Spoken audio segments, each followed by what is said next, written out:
pare, kung sinama, oo, pare pag sinama ko sa Boracay, ibig sabihin, PNP ka pa rin. Pare huwag ka mag-isip ng ganyan. Pare huwag ka, hindi, ganito lang. Siguro pare, binigyan ka lang ng, sa kumpanya, kaya ang tag dito, binigyan ka lang ng, tag dito, what you call this? Pag nag-ano kami, binigyan ka lang ng, pag nagkamali ka sa isang bagay, ano yun,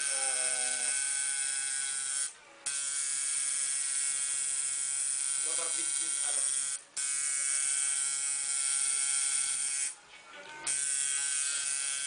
disciplinary action.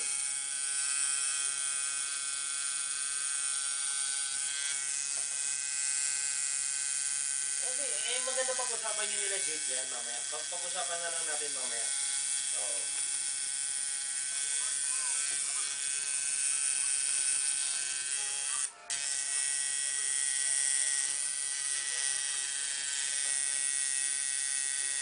So hindi mo na kasalanan yun kasi kung ibigay sa yung trabaho ni Jake at ni Mike yun, parang ganito sasabihin mo, ano, Sir Joel, parang bilang pag-alang na lang ha. Sir Joel, hindi ko na kasalanan yun kung marami ang gawa sa inyo. Kung malaki sa pin...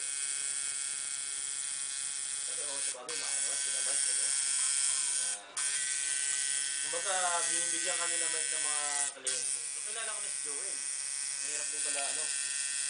Dapat pala singilin ko si Joel ng 50 mil. Utang niya sa akin, saka yung... Hindi, pare, dapat singilin ko siya ng 50 mil, saka yung 20 damit na utang niya sa akin. Diba? Singilin ko siya, no? Oo, business to business. Yeah, no? Kasi may utang siya sa akin, eh. Parang wala na nga, mag-iisang taon na sa Junior, yung utang niya sa akin.